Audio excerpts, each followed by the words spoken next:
ವಸ್ತುಗಳು, ಯಾವ ವಸ್ತುಗಳನ್ನ ನಾವು ದಾನ ಮಾಡಬೇಕು, ಶನಿಯ ಪ್ರಭಾವದಿಂದ ನಾವು ತಪ್ಪಿಸ್ಕೊಳ್ಳೋಕ್ಕೆ ಯಾವ್ಯಾವ ವಸ್ತುಗಳನ್ನ ದಾನ ಮಾಡಬೇಕು ಅಂತ ಹೇಳಿದ್ರೆ, ಒಂದು ಬಂದು ಕಪ್ಪು ಬಟ್ಟೆ, ಕಪ್ಪು ಎಳ್ಳು, ಸಾಸಿವೆ ಎಣ್ಣೆ, ಕಬ್ಬಿಣದ ವಸ್ತುಗಳು, ಯಾವುದಾದ್ರು ಸರಿ ಕಬ್ಬಿಣದ ವಸ್ತು, ಕೀ ಚೈನು, ಗುದ್ಲಿ, ಹಾರೆ, ಪಿಕಾಸಿ, ಕಾಸ್ತವ್ರಿಗೆ ಕರ್ನೆ, ಈ ರೀತಿ ಕಬ್ಬಿಣದ ವಸ್ತುಗಳು. ಅದಾದ್ಮೇಲೆ ಚಪ್ಪಲಿ, ಪಾದರಕ್ಷೆಗಳು, ಇಲ್ಲ ಕಪ್ಪು ಕಂಬಳಿ. ಯಾರಿಗೆ ಅವಶ್ಯಕತೆ ಇದೆ ಅವ್ರಿಗೆ ದಾನ ಮಾಡಿ. ಆಗ ನಮಗೆ ಶನಿಯ ಪ್ರಭಾವದಿಂದ ನಾವು ತಪ್ಪಿಸ್ಕೋಬಹುದು ಅಂತ ಹೇಳಕ್ಕೆ ಇಷ್ಟಪಡ್ತೀನಿ. ಅದೇ ರೀತಿ ನಾವು ನಾಳೆ ಕಪ್ಪು ವಸ್ತ್ರವನ್ನು ಧರಿಸಿ ಪೂಜೆ ಮಾಡೋದ್ರಿಂದ ಇನ್ನೂ ಹೆಚ್ಚು ಫಲ ನಮಗೆ ಸಿಗುತ್ತೆ ಅಂತ ಹೇಳಕ್ಕೆ ಇಷ್ಟಪಡ್ತೀನಿ.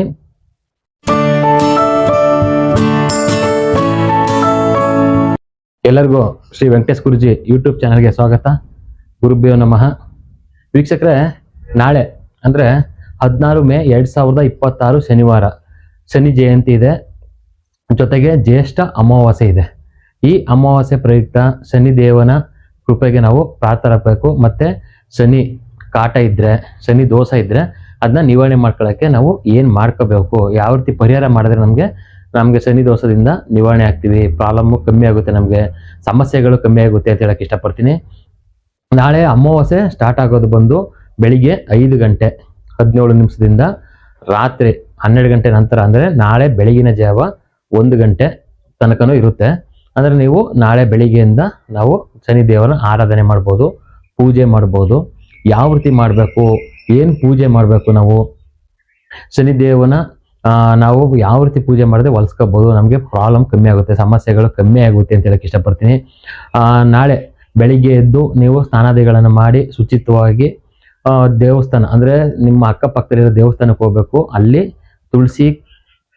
ತುಳಸಿ ಕಟ್ಟೆ, ಇಲ್ಲ ಅಂದರೆ ನಿಮ್ಮ ಮನೆಯಲ್ಲಾದರೆ ತುಳಸಿ ಕಟ್ಟೆ, ದೇವಸ್ಥಾನಕ್ಕೆ ಹೋದರೆ ಹಳ್ಳಿ ಮರದ ಹತ್ರ ಹೋಗಿ ಹಳ್ಳಿ ಮರಕ್ಕೆ ಹಸಿ ಹಾಲನ್ನು ಹಾಕಬೇಕು. ಜೊತೆಗೆ ಗಂಗಾ ಜಲವನ್ನು ಹಾಕಬೇಕು, ನೀರನ್ನು ಹಾಕಬೇಕು. ಸ್ವಲ್ಪ ಸಾಕು. ನಾವು ಹಸಿ ಹಾಲು ಹಾಕ್ತೀವಿ ಅಂತ ಲೀಟ್ರ್ ಗಟ್ಟಲೆ ಹೋಗೋದು ಬೇಡ. ಒಂದು 100 ml ಹಾಕಿದ್ರು ನಾವು ಹಸಿ ಹಾಲನ್ನು ಹಾಕಬೇಕು. ಕೇಳ್ಕೊಬೇಕು, ನಮ್ಗೆ ಯಾವುದು ತೊಂದರೆ ಆಗದಂಗೆ ಒಳ್ಳೇದಾಗಲಿ ಅಂತ ಕೇಳ್ಕೊಂಡು ಹಸಿ ಹಾಲು, ಗಂಗಾ ಜಲ ಅಥವಾ ನೀರು ಇದನ್ನು ಹಾಕಬೇಕಾಗುತ್ತೆ. ಜೊತೆಗೆ ಇದೆಲ್ಲ ಹಾಕಿ ನಾವು ಸಾಸಿವೆ ಎಣ್ಣೆಯಲ್ಲಿ ಮಣ್ಣಿನ ದೀಪ ಆಗಬೇಕು, ಹೊಸದು ಸಾಸಿವೆ ಎಣ್ಣೆಯನ್ನು ತೆಗೆದುಕೊಂಡು ಮಣ್ಣಿನ ದೀಪದಲ್ಲಿ ಸಾಸಿವೆ ಎಣ್ಣೆಯಲ್ಲಿ ಹಚ್ಚಿ ನಮ್ಮ ಹರಳಿ ಮರದ ಪಕ್ಕದಲ್ಲಿ ಅಂದರೆ ಮುಂದೆ ಇಟ್ಟು ನಾವು ಬೇಡ್ಕೊಬೇಕು. ನಮಗೆ ಯಾವುದು ತೊಂದರೆ ಇಲ್ಲದಂಗೆ, ನಮ್ಗೆ ಯಾವುದು ಕಷ್ಟ ಇಲ್ಲದಂಗೆ, ಎಲ್ಲ ಒಳ್ಳೇದಾಗಲಿ, ನಮ್ಗೆ ಯಾವುದು ಸಮಸ್ಯೆಗಳು ಬರಬಾರ್ದು ಅಂತ ಕೇಳಿಕೊಂಡು ಕೈ ಮುಗಿ ಪ್ರಾರ್ಥನೆಯನ್ನು ಮಾಡಿಕೊಂಡು ನಾವು ಶನಿದೇವನ ಮಂತ್ರವನ್ನು ಹೇಳ್ಬೋದು. ನಾವು ಯಾವ ರೀತಿ ಮಂತ್ರ? ಒಂದು ಮಂತ್ರ ನಿಮಗೆ ಓಂ ಶಂ ಶನೇಶ್ವರಾಯ ನಮಃ, ಓಂ ಶಂ ಶನೇಶ್ವರಾಯ ನಮಃ. ಇದನ್ನ 108 ಸರಿ ಹೇಳಬೇಕು ಮಂತ್ರನ. ಇಲ್ಲ 11 ಬಾರಿ ಹೇಳ್ಬೋದು, ಇಲ್ಲ ನಮ್ಮ 27 ನಕ್ಷತ್ರಗಳು ಬರ್ತದಲ್ಲ 27 ಬಾರಿನಾರು ನಾವು ಹೇಳಲೇಬೇಕಾಗುತ್ತೆ. ಈ ರೀತಿ ಮಂತ್ರನ ಹೇಳಿ ನಾವು ಪ್ರಾರ್ಥನೆ ಮಾಡಿದಾಗ ನಮಗೆ ಅಲ್ಲಿರುವಂಥ ದೋಷ ನಿವಾರಣೆ ಆಗಿ ನಮಗೆ ಶನಿದೇವನ ಕೃಪೆಗೆ ನಾವು ಶನಿದೇವರನ್ನ ಆಶೀರ್ವಾದಕ್ಕೆ ನಾವು ಒಳಗಾಗ್ತೀವಿ. ಒಳ್ಳೇದು ಮಾಡ್ತಾನೆ ನಮಗೆ ಶನಿದೇವ ಅಂತ ಹೇಳಕ್ಕೆ ಇಷ್ಟಪಡ್ತೀನಿ. ಅದೇ ರೀತಿ ಇನ್ನೊಂದು ಮಂತ್ರ ಬಂದು ಓಂ ಪ್ರಾಂ ಪ್ರೀಂ ಪ್ರೋಂ ಸಹ ಶನೇಶ್ಚರಾಯ ನಮಃ, ಓಂ ಪ್ರಾಂ ಪ್ರೀಂ ಪ್ರೋಂ ಸಹ ಶನೇಶ್ಚರಾಯ ನಮಃ. ಈ ಮಂತ್ರನೂ ಸಹ ಹೇಳ್ಬೋದು. ಇದು ಅಷ್ಟೇ 11 ಬಾರಿ, ಇಲ್ಲ 27 ಬಾರಿ, ಇಲ್ಲ ಅಂದರೆ 108 ಬಾರಿ. 108 ಬಾರಿ ಹೇಳಿದ್ರೆ ತುಂಬ ಶ್ರೇಷ್ಠ. ನಮ್ಗೆ ಆಗೋದಿಲ್ಲ ಅಂತ ಹೇಳಿದ್ರೆ ನೀವು 11 ಬಾರಿನಾರು ಮಿನಿಮಮ್ ಹೇಳಲೇಬೇಕಾಗುತ್ತೆ ಅಂತ.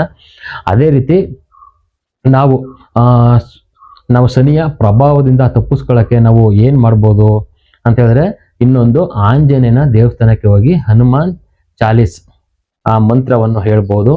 ಇಲ್ಲ ನೀವು ಮನೇಲೆ ಆಂಜನೇಯನ ಫೋಟೋ ಮುಂದೆ ಹನುಮಾನ್ ಚಾಲೀಸ್ ಮಂತ್ರನ ಹೇಳೋದ್ರಿಂದ ನಾವು ಶನಿಯ ಶುಭ ಪ್ರಭಾವದಿಂದ ನಾವು ಮುಕ್ತರಾಗ್ಬೋದು. ಇದು ಹೆಚ್ಚಾಗಿ ನಮಗೆ ಪ್ರಾಬ್ಲಮ್ಮು ಯಾರಿಗೆ ನಡೀತಾ ಇರ್ತಂದ್ರೆ, ನಮಗೆ ದಶಾಭುಕ್ತಿಗಳಲ್ಲಿ ಇಂಪಾರ್ಟೆಂಟ್ ಆಗಿದ್ದು ತಿಳ್ಕೊಳ್ಳಿ. ನಮಗೆ ದಶಾಭುಕ್ತಿಗಳಲ್ಲಿ ಶನಿ ದಶ, ಇಲ್ಲ ಶನಿ ಭುಕ್ತಿ, ಇಲ್ಲ ಅಂತರ್ಭುಕ್ತಿ ಶನಿ, ಈ ಶನಿ ಇದ್ದಾಗ ಅವ್ರಿಗೆ ಎಫೆಕ್ಟಿವ್ ಜಾಸ್ತಿ ಇರುತ್ತೆ. ಅದನ್ನ ಬಿಟ್ಟು ಬೇರೆಯವ್ರಿಗಿದ್ದಾಗ ಕಮ್ಮಿ ಇರುತ್ತೆ. ಅವರು ಮಾಡಿದಾಗ ಶನಿಯ ವಕ್ರ ದೃಷ್ಟಿಯಿಂದ ನಾವು ತಪ್ಪಿಸ್ಕೋಬಹುದು, ಯಾರು ಬೇಕಾದ್ರೆ ಮಾಡ್ಬೋದು. ಆದರೆ ನಮ್ಮ ಜಾತಕನ ನೋಡಿ, ನಮ್ಮ ಜಾತಕದಲ್ಲಿ ಶನಿ ಏನಾದರೂ ಕೆಟ್ಟ ಮನೆಗಳಲ್ಲಿದ್ದಾಗ ಇದನ್ನ ಮಾಡಿದಾಗ ಅವರಿಗೆ ಅನುಕೂಲ ಆಗುತ್ತೆ. ಸಾಡೆ ಸಾತಿ ಇರೋರು ಈ ರೀತಿ ಯಾರು ಇದ್ದಾರೋ ಅವರು ನಮ್ಗೆ ಈ ಶನಿನ ಅಂದ್ರೆ ಶನಿ ಜಯಂತಿ ಪ್ರಯುಕ್ತ ನಾವು ಈ ರೀತಿ ಪೂಜೆ ಮಾಡಿದಾಗ ನಮ್ಗೆ ಅಲ್ಲಿ ಅನುಕೂಲ ಆಗುತ್ತೆ. ಅದೇ ರೀತಿ ನಾವು ಶನಿ ದೇವನಿಗೆ ನೀಲಿ ಹೂಗಳನ್ನು ಅರ್ಪಿಸಿ ಪೂಜೆ ಮಾಡಬೇಕು. ನೀಲಿ ಹೂಗಳನ್ನ ಅರ್ಪಿಸಿ ಪೂಜೆ ಮಾಡಬೇಕು. ಇದೆಲ್ಲ ಮುಗಿದ್ಮೇಲೆ ನಾವು ಸಂಜೆ ಅಂದ್ರೆ ಸೂರ್ಯಾಸ್ತದ ನಂತರ ಏನ್ ಮಾಡ್ಬೇಕು ಅಂದ್ರೆ ಸಾಸಿವೆ ಎಣ್ಣೆಯನ್ನು ತೆಗೆದುಕೊಂಡು ಮನೆಯ ತುಳಸಿ ಕಟ್ಟೆ ಹತ್ರ ದೀಪನ ಹಚ್ಬೇಕು. ಮಣ್ಣಿನ ದೀಪ ಹೊಸದು, ಇಲ್ಲ ಅಂದ್ರೆ ಮನೆಯ ಹೊಸ್ತಿಲಿನಲ್ಲಿ ತುಳಸಿ ಎಣ್ಣೆಯನ್ನು ಹೊಸ್ತಿಲಿನಲ್ಲಿ ಸಾಸಿವೆ ಎಣ್ಣೆಯನ್ನು ಹಾಕಿ ದೀಪವನ್ನು ಹಚ್ಬೇಕು. ಇಲ್ಲ ಟೆರೆಸ್ ಮೇಲೆ ನಮ್ಗೆ ಎಲ್ಲಿ ಅನುಕೂಲ ಆಗುತ್ತೆ ಇಷ್ಟು ಜಾಗ 3 ಜಾಗಗಳಿಗೆ ಎಲ್ಲಿ ಬೇಕಾದ್ರೂ ನಾವು ಸೂರ್ಯಾಸ್ತ ನಂತರ ಆಗ್ಲೂ ಪ್ರಾರ್ಥನೆ ಮಾಡ್ಕೋಬೇಕು. ಶನಿದೇವ ನಮ್ಗೆ ಒಳ್ಳೇದ್ ಮಾಡಿ, ಯಾವುದೋ ತೊಂದರೆ ನಮ್ಗೆ ಕಷ್ಟಗಳು ಇನ್ ಮುಂದೆ ಬರ್ದಂಗೆ ನಮ್ಗೆ ಒಳ್ಳೇದ್ ಮಾಡಿ, ನಿಮ್ಮ ಆಶೀರ್ವಾದ ಯಾವತ್ತೂ ನಮ್ಗೆ ಇರಲಿ ಅಂತ ಕೇಳ್ಕೋಬೇಕು. ಇದಾದ್ಮೇಲೆ ನಾವು ನಮ್ಗೆ ನಡೀತಾರ ದಶಾಭಕ್ತಿಗಳಲ್ಲಿ ಶನಿ ಏನಾದ್ರು ಮೈನಸ್ ಇದ್ರೆ ಅಂದ್ರೆ ಲಾಸ್ ಅಂತ ಏನೋ ನಡೀತಾ ಇದ್ರೆ, ನಮ್ಗೆ ಸಾಡೆ ಸಾತಿ ಇದ್ರೆ ನಾವು ಅದನ್ನ ತಪ್ಪಿಸ್ಕೊಳ್ಳಕ್ಕೆ ದಾನ ಮಾಡ್ಬೇಕಾದಂತ ಯಾವ ವಸ್ತುಗಳನ್ನ ನಾವು ದಾನ ಮಾಡಬೇಕು, ಶನಿಯ ಪ್ರಭಾವದಿಂದ ನಾವು ತಪ್ಪಿಸ್ಕೊಳ್ಳಕ್ಕೆ ಯಾವ್ಯಾವ ವಸ್ತುಗಳನ್ನ ದಾನ ಮಾಡಬೇಕು ಅಂತ ಹೇಳಿದ್ರೆ, ಒಂದು ಕಪ್ಪು ಬಟ್ಟೆ, ಕಪ್ಪು ಎಳ್ಳು, ಸಾಸಿವೆ ಎಣ್ಣೆ, ಕಬ್ಬಿಣದ ವಸ್ತುಗಳು ಯಾವ್ದಾದ್ರು ಸರಿ, ಕಬ್ಬಿಣದ ವಸ್ತು ಕೀ ಚೈನು, ಗುದ್ಲಿ, ಹಾರೆ, ಪಿಕಾಸಿ, ಕಾಸ್ತವ್ರಿಗೆ ಕರ್ನೆ, ಈ ರೀತಿ ಕಬ್ಬಿಣದ ವಸ್ತುಗಳು.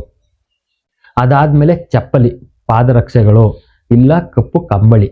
ಯಾರಿಗೆ ಅವಶ್ಯಕತೆ ಇದೆ ಅವ್ರಿಗೆ ದಾನ ಮಾಡಿ. ಆಗ ನಮ್ಗೆ ಶನಿಯ ಪ್ರಭಾವದಿಂದ ನಾವು ತಪ್ಪಿಸ್ಕೋಬಹುದು ಅಂತ ಹೇಳಕ್ ಇಷ್ಟಪಡ್ತೀನಿ. ಅದೇ ರೀತಿ ನಾವು ನಾಳೆ ಕಪ್ಪು ವಸ್ತ್ರವನ್ನು ಧರಿಸಿ ಪೂಜೆ ಮಾಡೋದ್ರಿಂದ ಇನ್ನೂ ಹೆಚ್ಚು ಫಲ ನಮ್ಗೆ ಸಿಗುತ್ತೆ ಅಂತ ಹೇಳಕ್ಕೆ ಇಷ್ಟಪಡ್ತೀನಿ. ಇದೇ ರೀತಿ ನಾಳೆ ಬೆಳಿಗ್ಗೆ 5:20 ಸ್ಟಾರ್ಟ್ ಆದ್ರೆ ಅಂದ್ರೆ ಅಮಾವಾಸ್ಯೆ, ಅಂದ್ರೆ ಜ್ಯೇಷ್ಠ ಅಮಾವಾಸ್ಯೆ ಬೆಳಿಗ್ಗೆ 5:20 ಶುರುವಾಗಿ ಮಧ್ಯರಾತ್ರಿ 12 ಗಂಟೆ ನಂತರ ಅಂದ್ರೆ ನಾಳೆ ಅಂದ್ರೆ 1:30 ಇರುತ್ತೆ.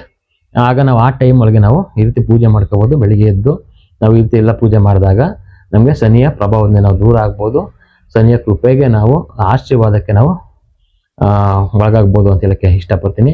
ಈ ಮಾಹಿತಿನ ಯಾರ್ಯಾರು ಪ್ರಾಬ್ಲಮ್ ಅಲ್ಲಿದ್ದಾರೆ, ಸಾಡೆ ಸಾತಿ ಇದೆ, ಶನಿ ಭಕ್ತಿ ನಡೀತಾ ಇದೆ, ಅವ್ರಿಗೆ ನೋಡಿ ಅವ್ರಿಗೆ ಕಳಿಸಿ ಅವ್ರಿಗೆ ಅನುಕೂಲ ಆಗಲಿ, ಅವರು ಪೂಜೆ ಮಾಡಲಿ ಅಂತ ಹೇಳಕ್ಕೆ ಇಷ್ಟಪಡ್ತೀನಿ. ಎಲ್ಲರಿಗೂ ಒಳ್ಳೇದಾಗ್ಲಿ. ಸರ್ವೇ ಜನ ಸುಖಿನೋ ಭವಂತು. ನಮಸ್ಕಾರ.